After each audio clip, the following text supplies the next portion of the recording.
Zan Monroe. What's up, brother? And Laura. Brother Bryan.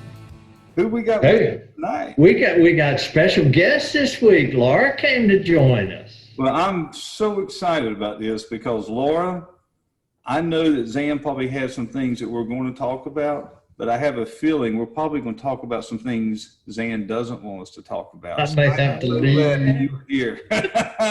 Nobody, listen, this is a true statement, is if we're in a social setting and Jennifer's with me and she'll start saying something, maybe it's my snoring or something along the line, she'll start talking about, babe, there's some things that we don't talk about, but they have wives have no problem being brutally honest in front of your friends. And so Zan, no matter, I mean, this may have been a dangerous move, brother. Well, yeah. I wanted her to talk about fishing in Alaska and her investment properties, but it may turn out to be a Bryan and Laura show where you find out we're gonna have fun. Laura, all my secrets. Zan, I'm gonna tell you, I don't remember the first time I met Laura, but I have met her numerous times, seen her numerous times, and I can tell you the brains behind any event that I've been to that you are doing is sitting on your left right now. There's no question. Yeah, that is awesome. That is, Laura, we're delighted that you're here. Thank you. I'm glad to be here. Yeah, so that's all. We actually talk about you a lot. I don't know if you ever watched the show or not, but we do talk about you. Hey, we were at lunch today at the country club, and the tennis pro goes by and he goes, "Hey, I've been watching you on Gator and the Troutman." I was like, awesome. "Whoa!" That is and awesome. He's from the Shenandoah Valley, and he's a fly fisherman. We got to get him on.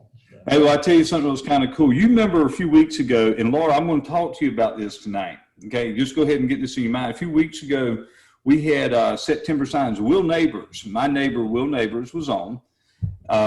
And Will and I were talking this week, and he was actually helping me. I'm restoring my boat, and I'll tell you about that, but he was helping me do some stuff on it. And he's like, "Hey, you know something we need to do?" And I said, "What's that?" He goes, "You know, I grew up in Minnesota and that stuff." He goes, "There's a place here called the Boundary Waters. We need to go fish the Boundary Waters." He said, "I grew up fishing those things." He goes, "Man, I've ice fished my whole life, love fishing those." And I said, "Are you kidding me?" I said, "I had never heard of it until we had Rod, was it Rod? McIntyre On the show talking about the Boundary Waters, and here Will was talking. I'm like, we got to do this. So I thought that was kind of interesting to have somebody else tell me we need to go. So we may be able to work out with two guests that we've had that none of the other stuff, nobody has done any follow-up calls on me saying, "Hey, Bryan, we want you guys to come." But now we got two, so our odds are increasing that may happen. That may happen. Well, and remember we had, our lady from Clear Lake, Wisconsin, which is right there at the Boundary Waters. I was in touch with her today, and she's back doing some projects with me, so we may end up there. Dude, I'm actually looking forward to it. I want us to go ahead and finish out 21, building our calendar for 22, right? We got to do that. We got to do that. How about, since we met last, how's your world been?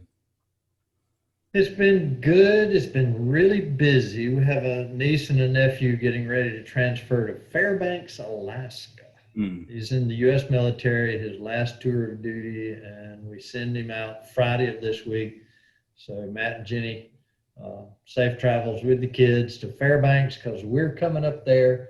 Got to do some more Alaska fishing and all that. But I hadn't been in the water fishing at all. Too hot to trout fish in August, but it's not long. I mean, you got about 3 weeks and it's gonna be home, buddy. And up where your place is, the leaves start changing colors. You can have a lot of tourists in the water, but you can make your way around them. It's beautiful up there. It's beautiful up there. We have we fished. We have tried to catch some flounder. That didn't happen. The winds, I told you the wind blew since January, but we had some beautiful days. This past week, we decided to go offshore. We went past the fish. We went out about 45 miles, and it was slick, Zan. I was running 42 to 45 across. It was like being on White Lake. It was unbelievable. Actually, it was calmer than White Lake in the summertime because of all the boats on it. And we caught some bottom fish. We had One wahoo that messed with us, one little snake king that messed with us, but other than that, enjoy being on the water. The big thing I'm on right now is, if you remember, I've had a Sea Pro since 2004. It's an older boat, 19 foot. I can get in about 10 inches of water, which he would love being able to go on this boat. And I've got a platform where he can fly fish for reds, trout, whatever. We need to get him out in some of these creeks. But I decided I was going to restore this boat just because it had some age on it. And I'm going to show you this video. You can see right now that it looks. Oh, yeah. Look at, and this leaning post came in today. So during lunch, I ran downstairs and put that thing together really quick. And now I've got to install it. And that cooler seat that's in there, the Sea Pros come with that cooler seat. I'm actually taking that out. I got some guys, we're going to build a frame around it.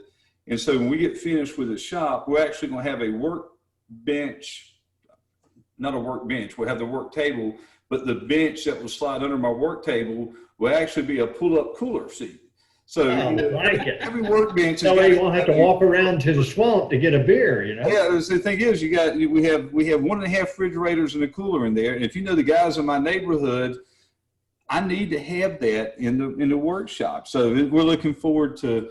My wife is not as happy about that addition as she is about the boat being redone, because that's more her style. But it's going to be fun. We like to have a good time. That looks good. It looks like a brand new boat. And when we're done, I cannot wait for Laura to come hang out with Jennifer, and you, Cameron, and I go get on the water and see if we can't catch something. Right? So that'll be a good time. Good time. Oh yeah, but you can't leave Laura out of fly fishing. So I want to hear. I want you to ask her about her fly fishing career. Well, here's what I want to know is, I hear Zan talking quite a bit about you guys going to Alaska, and he said that this was a turning point for you. Yes, yes. That was my first venture in fly fishing. So I have a buddy that took his son deer hunting. And the first time out, his son killed a 12-point buck. And in his mind, every time he goes hunting, he's like, there's nothing to it. He's going to be really disappointed, right? Your first adventure in fly fishing was in Alaska. I know people who have fished their entire life who the number one spot is to be on that peninsula where you were at, and they may never make it in their lifetime. And that's where you began your fly fishing career. And so I can understand why you were hooked. Now, who caught the most fish while you were there? You can be honest with us. I caught the first one. She caught the first one. And you were catching what? Trout in the Russian River. We were wading the Russian River with a guide, and she's fishing for trout. She had practiced in the front yard, and put her in the river.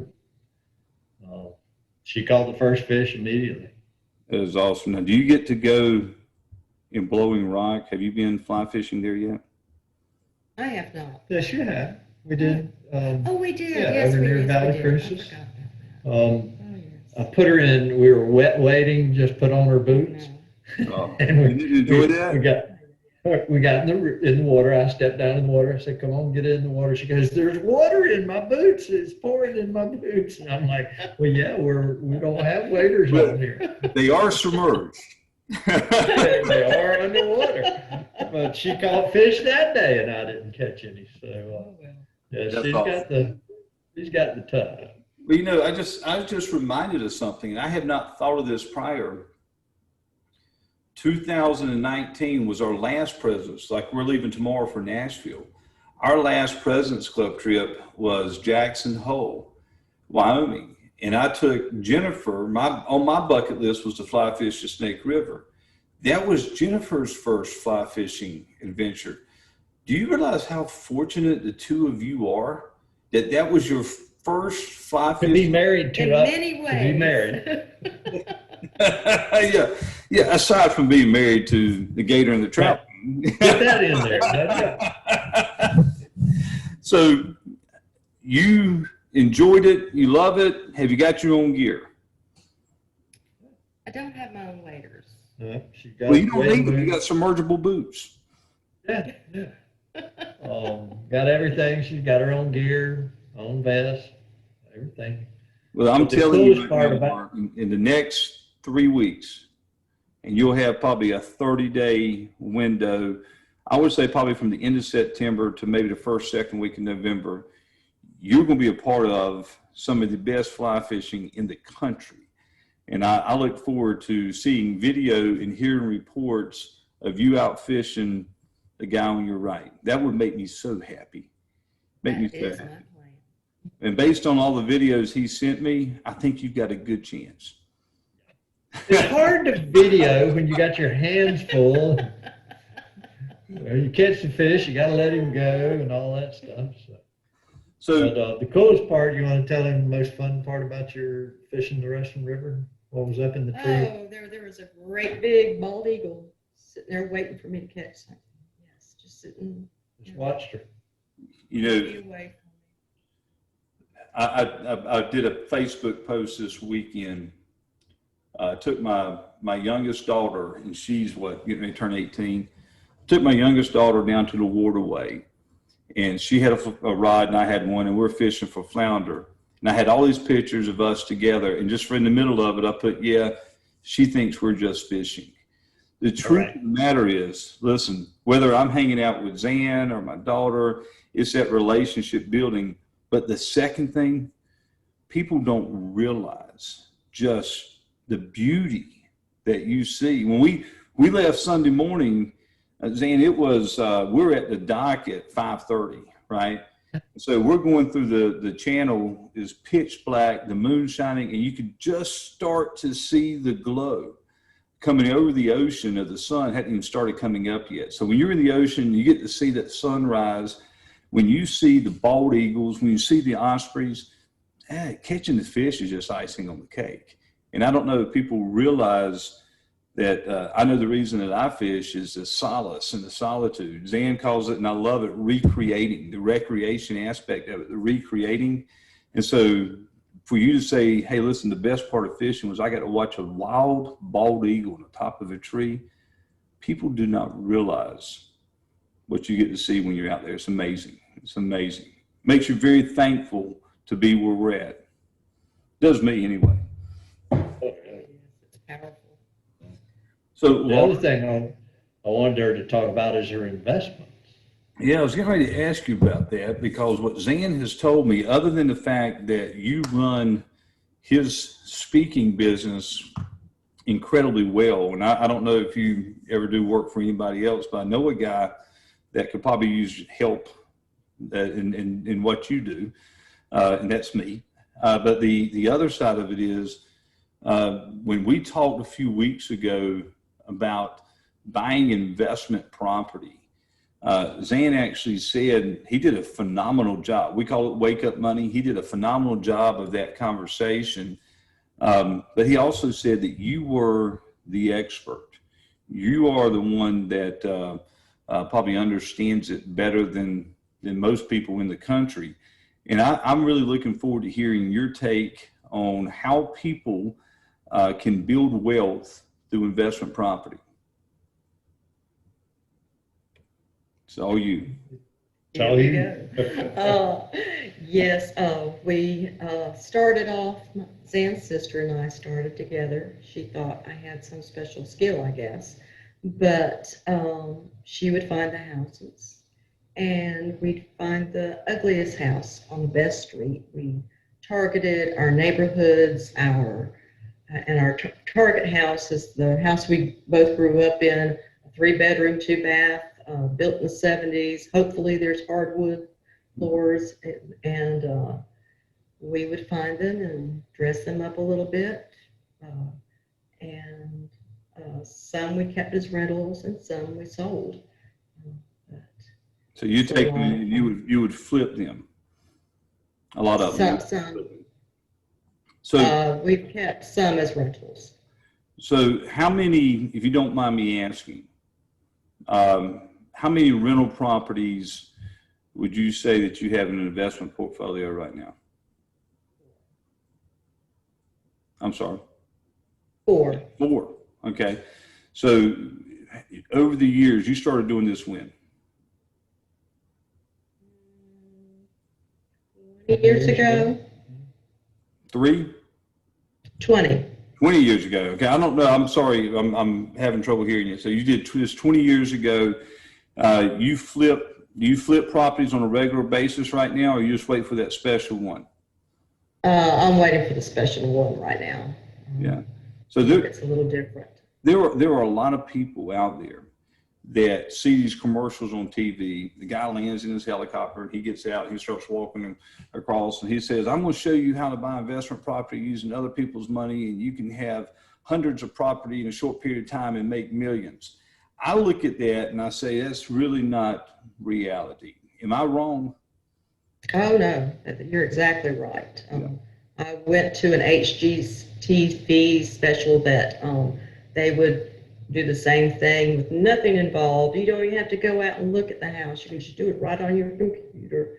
And I'm not going to buy many things, much less a house, by not looking at it and feeling it and opening the doors and the closets and everything. You've got to be able to touch the property.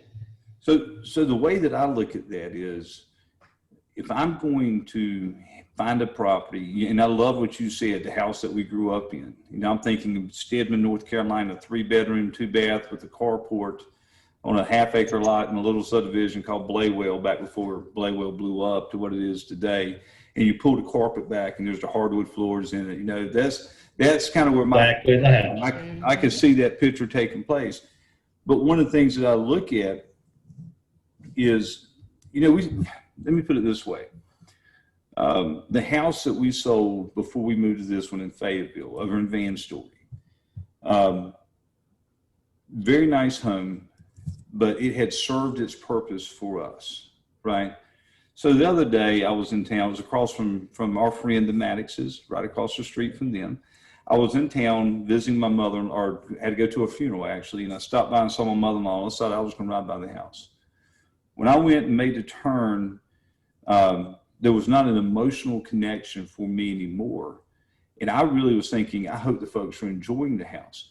Well, I see they planted new plants. They got little signs hanging up everywhere. And I thought, wow, this is the house that was what this house is to me now.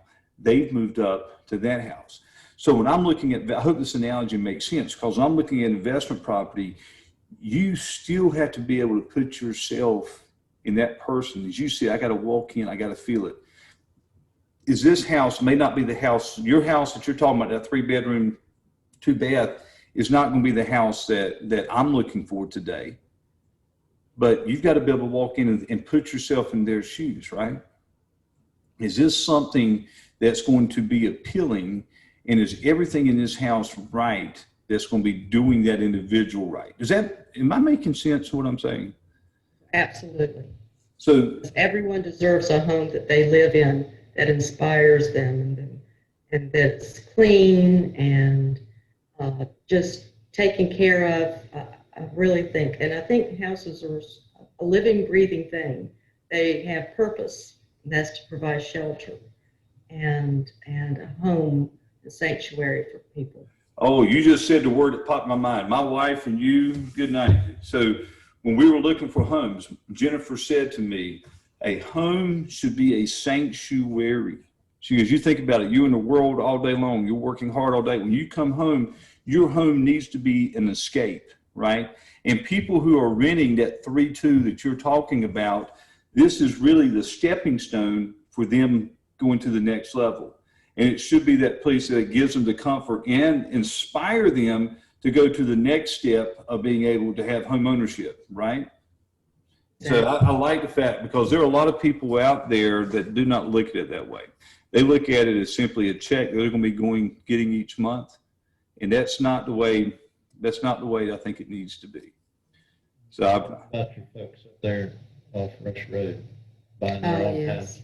We're real excited. We've had this military couple. They've been in the house 3 years now, and they've been searching for a house. And they told me they were hesitant to explain that they were going to be leaving. I was excited for them because I know that's a stepping stone for them.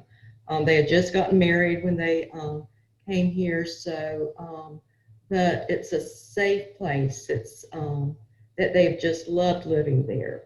But now they're on to their next step, and I'm excited for them. And I'm excited for them. I'm excited for you. I'm reminded of, there used to be a commercial, and I cannot remember if it was Fannie Mae or Freddie Mac, but there's an African-American woman looking out the back window, and she's got tears coming down her cheeks. And the husband comes up and says, "Baby, you okay?" And the camera pans to the backyard, and there's kids playing. And she goes, "It's my first backyard too."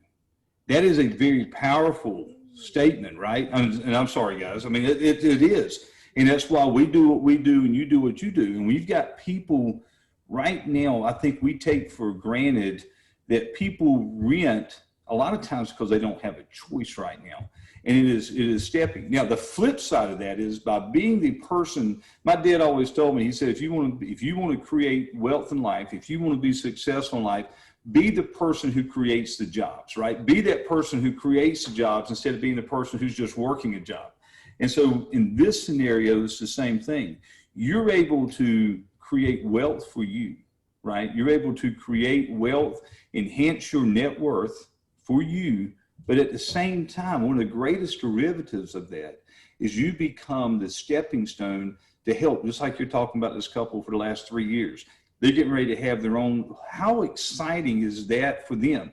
Because in today's world, it's not going to take you long to find somebody else to rent that space. Am I right? That's pretty awesome. So I see people all the time talking about, well, we're going to have 50 rental properties. And I don't think that their path creates you. It's what comes in is not near as important as what's going out, right? So in your case, you got 3 or 4 rental properties. You're working to make certain that you have 0 mortgages on those, and then you can go get your next one. Am I right there? Talk about how do you actually do that without getting out of a helicopter and telling them that you can use somebody else's money? Tell them about the profit sharing plan. Oh, yes. You can take your 401k, and I don't understand the stock market. I'm not invested in it that I can understand how I lost $10,000 in 1 month, for one thing. But I'm sorry, I lost my place. It's okay. You're talking about 401k. Oh, yes. Moving it over.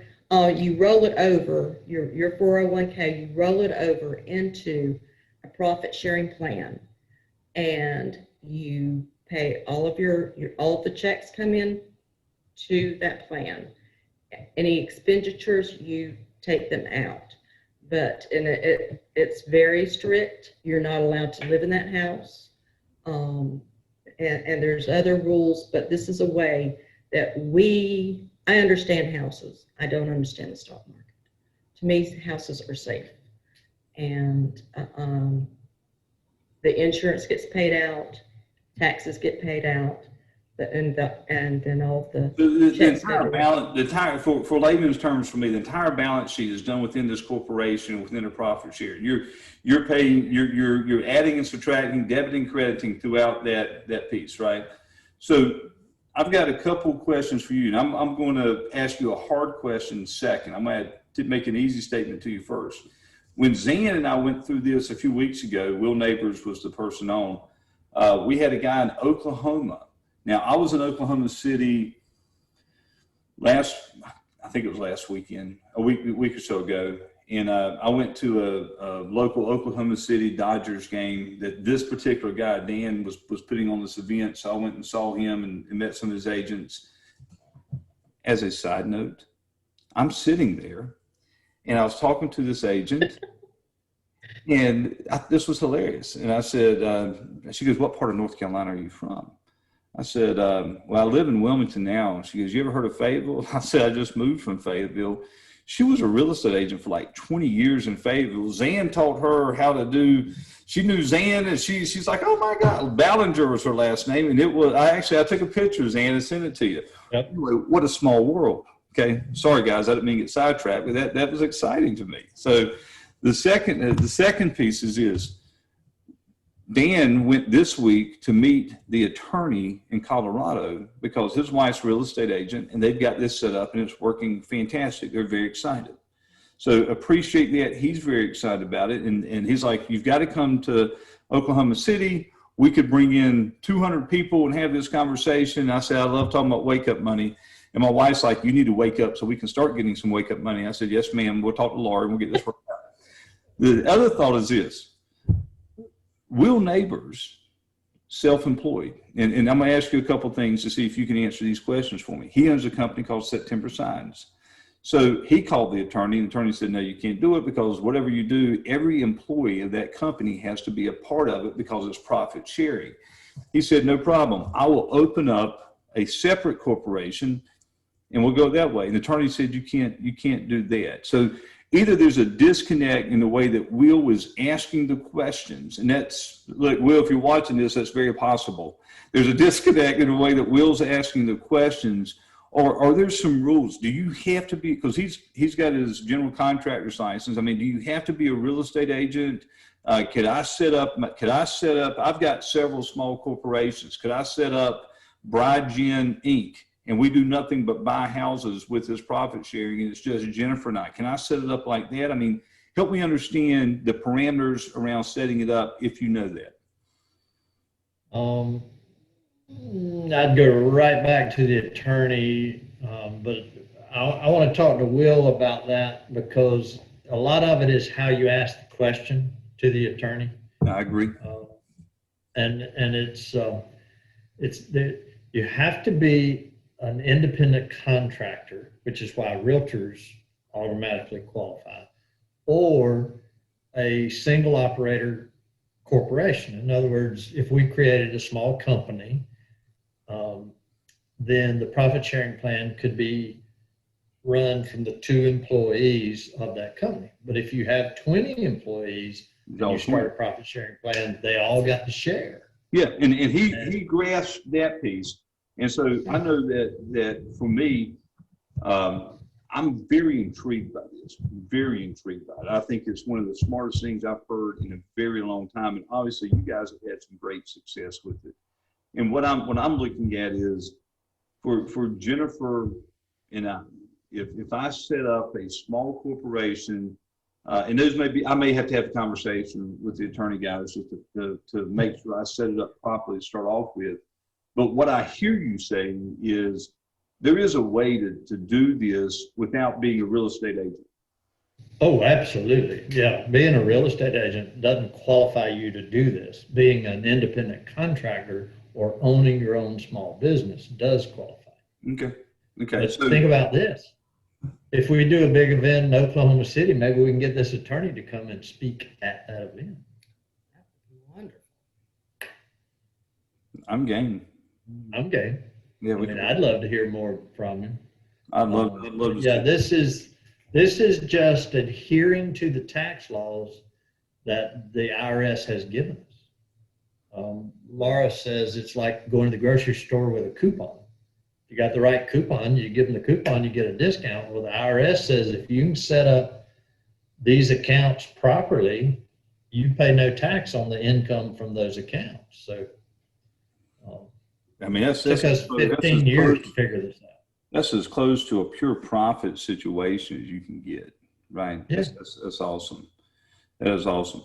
So, Lord, let me ask you. Now, there are rules. When you get to be 70 and a half, you have to start taking money out, and because it's a retirement account. That's how it's seen. But, okay, 70 and a half, I'll start taking money out, whatever the IRS says I have to do.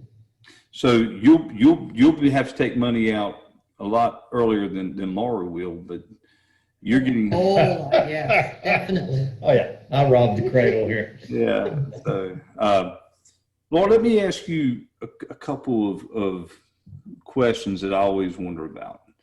So I found that 3-2 bath, and it gives me the warm feeling I walk in. I think this will make a really nice home for somebody.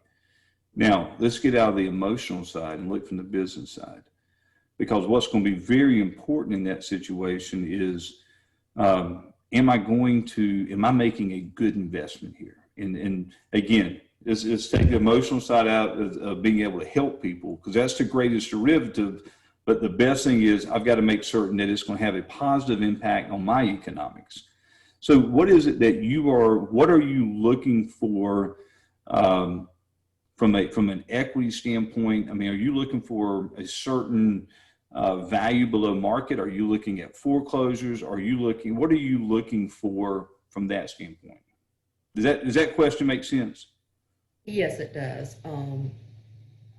For one thing, I look at the neighborhood because I'm going to be working in that house. I want to be safe, and I don't want the people that are renting from me to feel that they are not safe. So Um, I'm sorry, I do this a lot because I think out loud, right? So the other thing on that I would think is you're also looking at, this is going to be most likely a long-term investment for you, and you need that value to be going in the positive direction.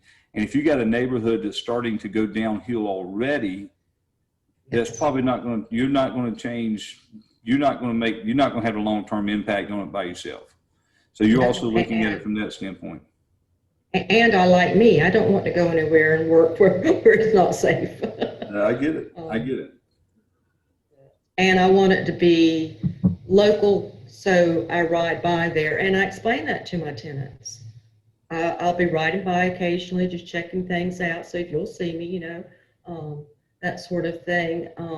And that will also let my tenants know that they shouldn't have all of their motorcycle buddies over for parties and everything. Do you still allow the cars on cinder blocks in the front yard? No. Because Dan doesn't do that anymore. That's good. No. So let's easy math for me. I've got a house that's say is $100,000 value. Okay, again, easy math. And I know in today's world that when I first got in the industry, that was a big loan. But $100,000 house. What are you looking at from a acquisition cost for you? And when I say acquisition, not just what it takes to take possession of the house, but any repairs that you have to get done. Do you have a formula that you use for that, or is it a gut thing? Tell me how you do that. Give him your magic number. For some reason, we've bought two houses at $105,000. I don't know why. But I do factor in, I'll have my contractor go over and look at things, give me an idea, he's my mechanic.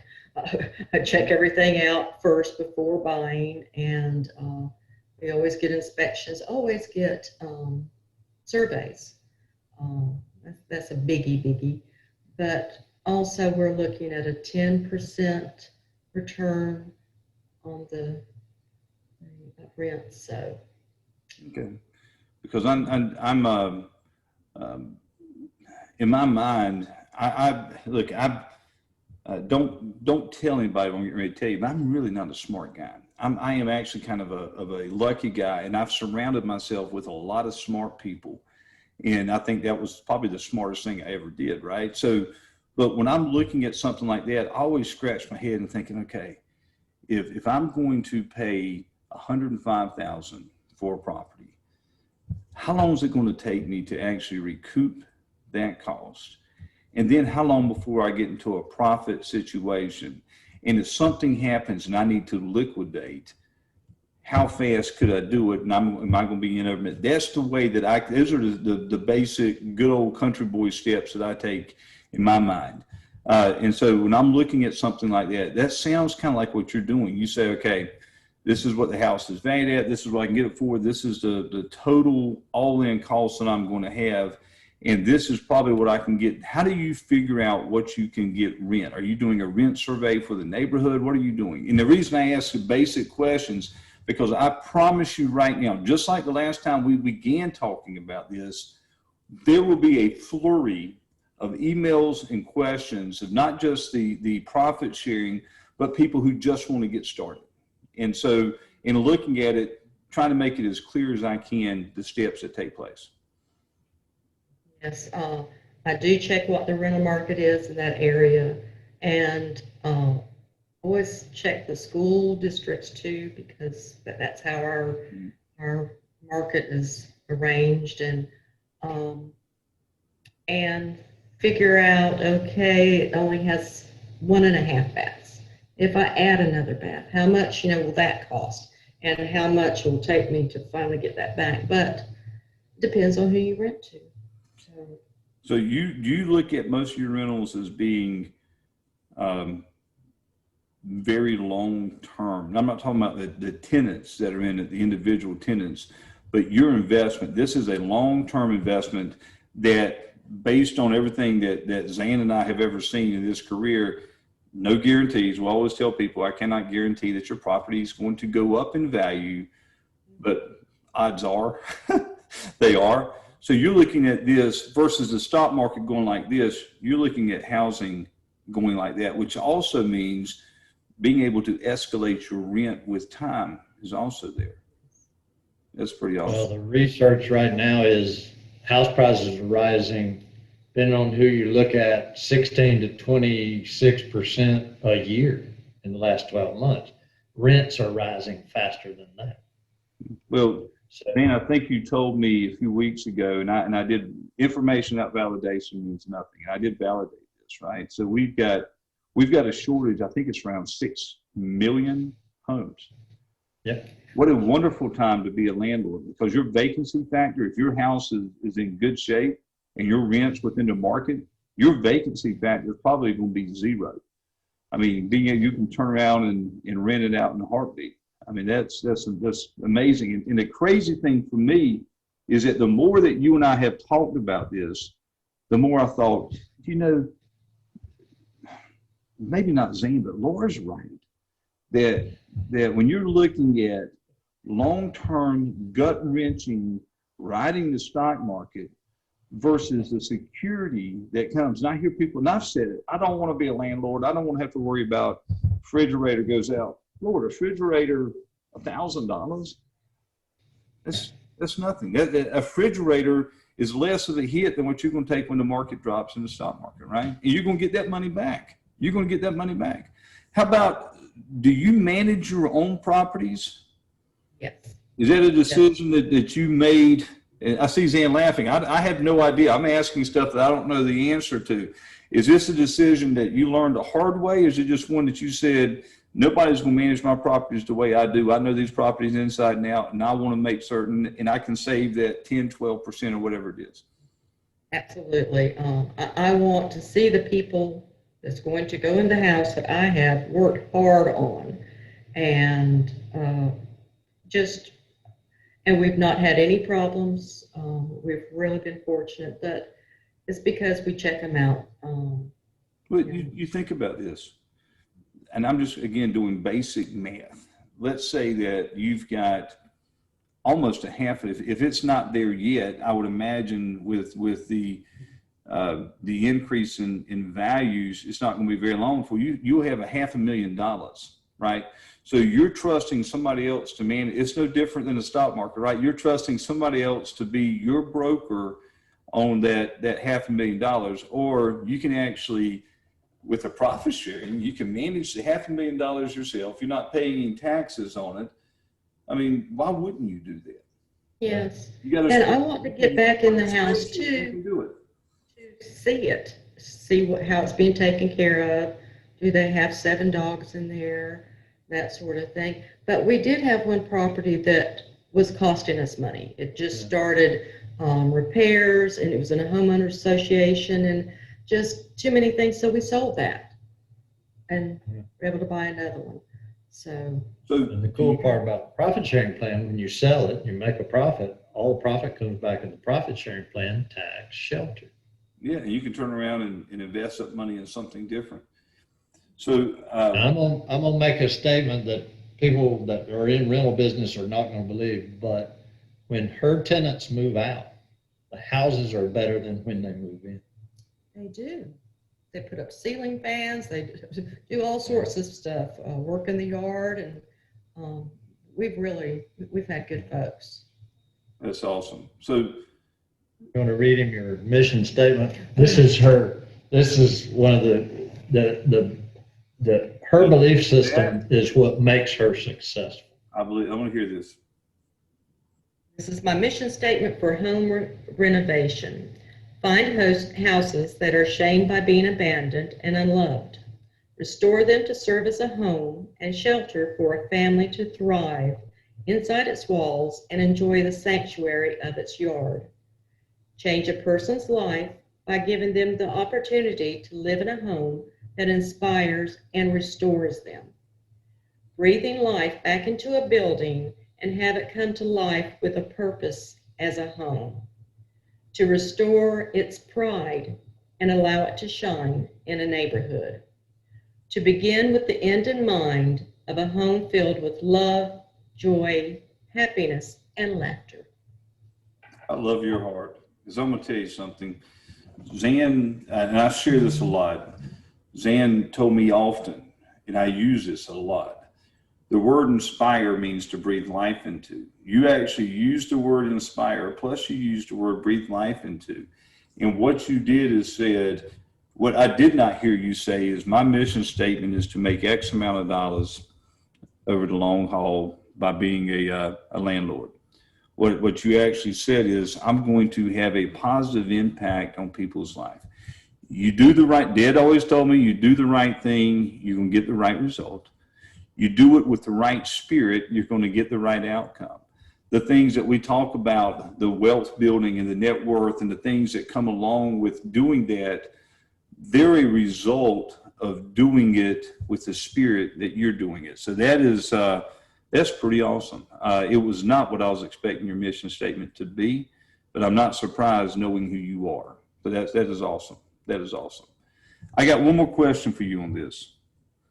I had a cousin, well, I still do have the same cousin, great guy, and he bought several rental properties. He had several, and it's in Wilmington, he had several condos. Now, I would think, again, going back to the good old boy across the river math, with a condo has something that you just mentioned, HOAs. You also have, if their balance sheets are right, somebody sues you, there's all types of non-warrantable, there's all these types of issues that can come up. Do you try and stick with single family stick-built residences, or do you do the condos? Have you done the condos? Do you feel that that's a good investment? Kind of talk to me about that a little bit. I like the individual houses. I don't think I would want to live in a condo with a family, and so that's just my opinion. That I would prefer a house with a yard and neighbors with a little distance. You have a great, and I don't know if this is a word, spirit of empathy. Does that make sense? You really do put yourself in the people's shoes. And I would imagine when they're talking to you, they want to rent from you, and they're probably scared to death. Not that you're going to be mad, but they don't want to disappoint you because they can feel the love that you put in that, which is probably why you end up with a home better than what you had. I hear all these people, this person came in and trashed my house. Well, that's probably your fault, right? It's just like work. You know, whenever we hire somebody, if they didn't turn out well, shame on us. We hired the wrong person. You rented it to the wrong person. You should have done your homework up front. So I really appreciate that. So do we have any new homes in the future that we're looking at? Or you kind of, where are you at on that right now? We just got through renovating the mountain house, and that took that took a lot of love. And Zan told me that I could start renting that, and I'm looking forward to it. But I'm always on the lookout. I'm always looking for something, and because it's so much fun. It's just so much fun. So what I think would be fun is finding that house that needs, you know, look, it's like the boat, right? It's like my boat. Exactly. Boat, when I got the big boat, the little boat said, hey, you don't even remember me anymore, dude. You caught more fish on me than any boat you've ever had. I have loved you, and now you've abandoned me. So I'm starting to show it the love again, and it's starting to, it looks great. I mean, I walked down a while ago, it was smiling. I mean, it's those type of things. You boat feels better about itself. Yeah, it does. It's Just like a house does. Yeah, I mean, I mean, it was drinking heavy and smoking, and finally we got all that taken care of, and he's good. She's good, right? Had to put the boat into rehab. She's no longer depressed, but it's the same thing with the house. So you find a house, and Jennifer and I are going up and down the beach all the time. We see these houses that are just, you could buy them relatively inexpensive. You're paying for the location. But I think that buying a house, and I hate the word flipping, but giving the house its self-worth back, giving it its value back, and then finding the right owner to come in and buy that house, and I make a profit. I think that would be a lot of fun. Now, do you do any of that anymore? And you've done that in the past? I mean, if you come across something like that, are you looking, saying, hey, this is an opportunity? Or are you looking more just to buy the investment for the long-term rental? I think I would invest more in the long-term rental, but if the right house came along, I enjoy the work. I enjoy the planning. I can't sleep at night because I'll think of something that can make that house perfect. But the neighbors too all come out and they talk to you, and they're so thrilled that you're starting at the mailbox and starting to clean up and do. And you cut the grass. Yeah. Yes. Yeah. Trim the bushes. Yeah. Yeah. And, it's amazing what a little sanding, a little paint, when a house has got, as my granddaddy used to say, that house has got good innards, right? If that house is structurally sound, you don't have major issues, and you're able to sand it down, clean it up, update appliances, update lighting, carpet. You no longer have the real tall that you have to rake the carpet. You remember that? We had that in the 70s. Yeah. Oh, yes. It was my day to rake the carpet. And so those being able to update from those pieces and make the house what it should be. Plus, you're also helping solve an issue that we've got right now with inventory. And I think that is awesome. That is awesome. So Zan, we need to get the Oklahoma City piece set up. And I can tell you there's probably 20 other markets that we could go in and share this story with. I think it's exciting. I know that on the airplane in the morning, we board at 6:05 a.m. Jennifer is not somebody who talks a lot in the morning, but by the time we get on the airplane, she's probably going to be, that's respectful, honey. She's going to be sitting there just saying, hey, we need to have this conversation, and we've got 3 hours in the air here. Let's talk about this, because she really has a desire in her heart's very much like yours. Mine is very much a bottom line, but if you mix those two, I think that's a good combination. That's a good combination. Yeah, exactly, Zan. I mean, you're looking at does this make economic sense? And Laura's saying, I'm going to make the world a better place.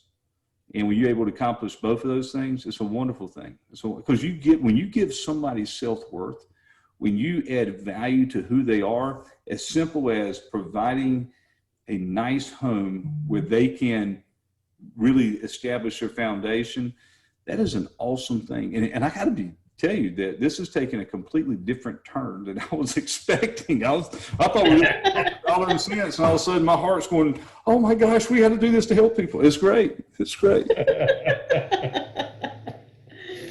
So, Well, it's like the young folks that are getting ready to buy their home. This was their first rental, and they'll never forget it. And they'll never forget her as their landlord. And fixing their air conditioner on a cold, frosty night, and coming by she gives them little gifts and stuff, a Christmas present to the tenant. And I'm like, have you lost your mind? And then they leave the house in much better shape than they bought it, because they got a small gift at Christmas or their birthday. And I can see this young couple in a year sending you a postcard with their new baby on it, or this is our new life. We've moved on to a better place because of her. Well, they're our kids' age. Yeah. We would want someone to treat them well. So. I'm sitting here thinking that I speak often on that your inner greatness is achieved through optimizing relationships, right? We talk about it all the time, that life is about relationships. I've never looked at this relationship being able to have the impact that it has. Now you think about this. Now I think this is pretty powerful. I'm a young guy. I mean, I told you I got a letter from AARP today. It's the first time I ever got it. Welcome. I'm like, are you kidding me? I remember when I was the youngest guy in the industry, right? I was 18 years old, still trying to figure out how to spell. I didn't know there was 2 G's in mortgage. I was still trying to figure all this stuff out. And when I went to rent my first place, I felt like I knew everything. I didn't know anything. To have somebody who would have vetted me out, right then I would be thinking, hey, you know what? I've got to make certain that I stay true to who they think I am. Hey, to have somebody send me a Christmas gift, to have somebody who comes by and checks on me, to have somebody who holds me to a higher standard than I hold myself without being an iron fist. Do you realize the character building exercise that you're giving young folks? I mean, and that's very powerful in that a tenant-landlord relationship can actually change where they may say, hey, you know what, I want to own some houses and do that, not because I want to be a landlord king, but because I want to have a positive impact on other people while at the same time having a positive impact on my personal economics. That's powerful to me. That's very powerful to me. You agree with me, Sam Monroe? I do. Remember, I want her to tell how she really got started. Years and years ago, you had a place at the beach, and the ladies would come down from Ohio or wherever and rent it during the winter because they renovated houses the rest of the year. They were sisters, and they were old. I mean, like this old. And and I thought, that is so cool.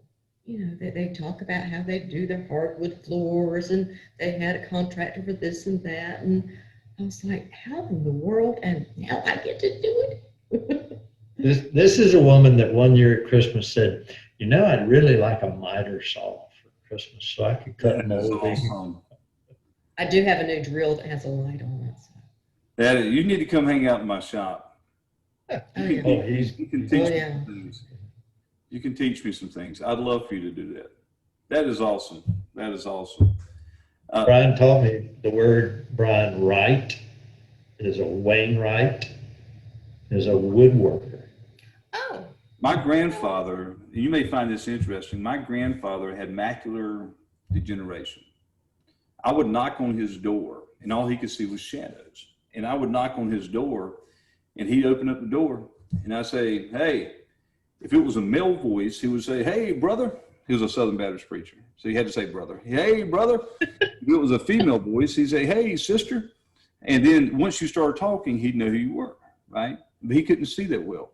However, he built grandfather clocks. They were amazing, 6.5, 7 foot tall grandfather clocks. And he'd have to hold the wood like right to his eyes to figure out where his markings were. But it was amazing. I grew up in a house that our seasoning was salt, pepper, and sawdust because when my dad was traveling, he would come back and he'd be remodeling the house all the time, right? So I grew up around that. I never thought that I was going to be, I also said, my dad traveled. I said, I'm not going to do that, and I'm probably not going to be a woodworking guy. Now I travel, when I come home, there's sawdust everywhere. But what he would do, and you're probably the same way, Laura, I would be sitting, my dad would be sitting there, and I would notice, I'd be talking to him, but he'd be looking over at the wall. I didn't know if he was listening. He was listening to me with one side of his brain. The other side of the brain was figuring out, if I knock that wall out and I put floor joists in the garage, I could have a really big den in here. And he did that. I'm sitting in the shop the other night, and the guy, Will Neighbors, was talking to me, and I'm looking up, and there's a place where the stairs here go down, and there's a little drop off, and I'm looking at it, and he goes, what are you thinking about? I said, we could cut that out. We could put a TV right there that kind of drops down in here. That way I'd have the YouTube. When we get done, I could, if I have a project, I can just type a button and we can see YouTube on the screen right here, just have where it drops down. He goes, you're always thinking that way. I'm like, dude, I can't help it. That's my last name, and that's how my dad is. That's how my granddaddy is. That's how my uncles are. That's just you always thinking that way. And I imagine when you walk into a home, you're looking around and it's a blank canvas. And you can do, the hardest thing is, am I doing the highest and best use of this space? That's the hardest thing that you lay awake at night thinking about, I imagine. But isn't it a lot of fun? It is. It really is. But I don't have any special skills. I own a drill. You know, I can do small repairs. But my best part is, I guess, I work on the accounting end of Well, let me tell you that. the skill that you have that I can do just about this much, like I was just talking about. I will see something in my head, but I can't visualize the whole thing. You think about the house in Blowing Rock. You think about the homes that you've restored. I imagine that you're able to visualize fully what that end product's going to look at. I have to look at it in small chunks. You seem to be somebody who can really visualize something, which is a very special gift in my mind.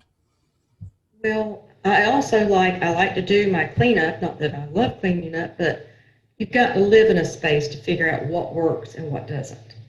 And we've had that, especially in Blowing Rock. After we were there for a little while, so okay, this is not going to work, and change it. But you have to get to know the house a little bit. Well, what I did appreciate about that statement, Zan, was she said, okay, this is not going to work and we have to change it. It wasn't, hey, I don't think this is going to work. What do you think, honey? It was, this is not going to work. We got to change it. This is not going to work. We got to change it. I am really, listen, Laura, I'm inviting myself because I'm, number one, I always love hanging out with you guys.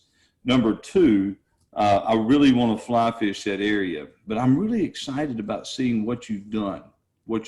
I've seen some of the pictures prior to, just that come in with reports that we get whenever we do something like that. But I'm really looking forward to see what you've done to the place. Zan has bragged on you tremendously, and there's no doubt that you live up to that. Good. Hey, Lord, let me tell you, we're going to have a flurry of questions on this, so we may end up having to have you on to do answer some of those questions. We'll go through them and may have you answer some of those questions. I really appreciate. I know that before we started, you said, "Hey, Zan just told me to come on tonight. I'm a little nervous." There's nothing to be nervous about. This has been fantastic. I hope you've enjoyed it as much as I have. I have enjoyed it very much. You made it fun. Good. Thank you for being here. Zan, Yeah, buddy. what you got going on this week? Headed to the mountains. Might do a little fishing. Wait, I got to ask you one question on that. People give me a hard time sometimes, but when do you work? Because I think every time I talk to you on Monday or Tuesday, you're like, well, I'm heading back to the mountains. I may do a little fishing. I work. I'm here at work today. Are you receiving mail yet at Blowing Rock? No, not When yet. that happens, I just know it's going to be a longer drive for me to see you. That's right. Well, we did dove hunting Monday or Saturday for opening day dove season. Had a fabulous hunt, best in 10, 15 years. Did you actually, and I know some people don't like this term, but did you kill any birds? Yes, got my limit. Cameron got his, and then some friends gave us more birds, so we ate doves over the weekend. Did you have rice with it? Yes, wild rice with cherries in it. Hey, look, that's the only way you're supposed to eat dove. That's great. Oh yeah. That is great. Did you get any video? Come on. No, it happens. We shot all the birds between 7:15 and 8 o'clock. Wow, It was a good hunt. that's great. It was a little bit. I'll leave us with this. It was very cool. That's why the birds flew. Yeah. And for those people who are out there listening, going, "Oh, those poor little birds," less than 5% of doves are ever killed by hunters. The rest of them live a long and happy life, never getting touched by hunters who basically hunt one day a year. But I'll leave us with this term because we always talk about fishing. We have a little redheaded grandniece named Ava Grace, who's about 8 years old. And we were in the mountains with them a week or two ago, and I took them fishing. And we went to Bass Lake there in Blowing Rock, and I had dug worms for them. I had a little fishing pole. We had a cork and worms, and she's throwing the cork out there, and the fish, you know, bop, bop, bop, pull it in. They've eaten your worm. They ate worm after worm after worm. And, you know, I'm trying to explain to her as we're fishing. I said, baby, you know, it's not guaranteed that you're going to catch one. They're smart and, you know, they're out there eating the worms and all that.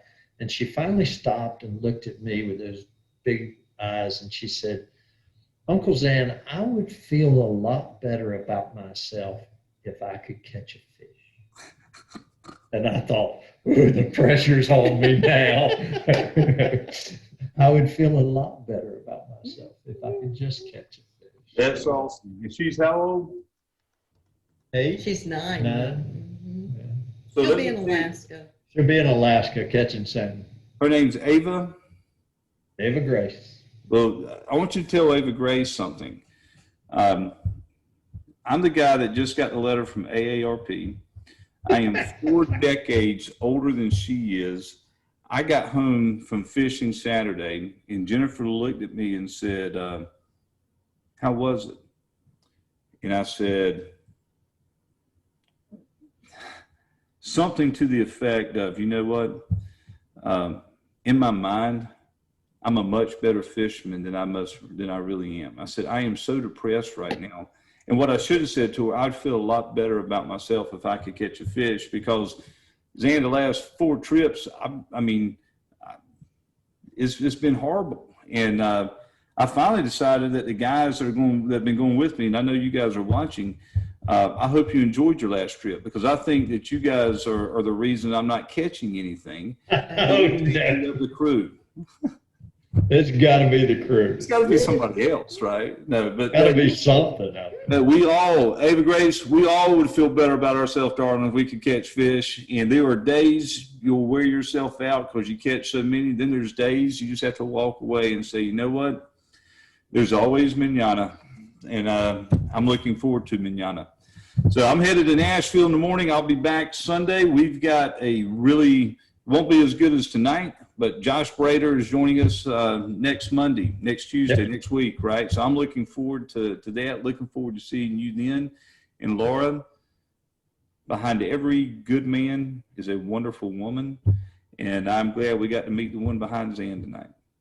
That's right. Thank you. Guys, this has been fun. I will look forward to seeing you next week. And listen, love to have you both on the 18th. If you can work that out, let's do it. We'll do it. All right. See you guys. Yeah.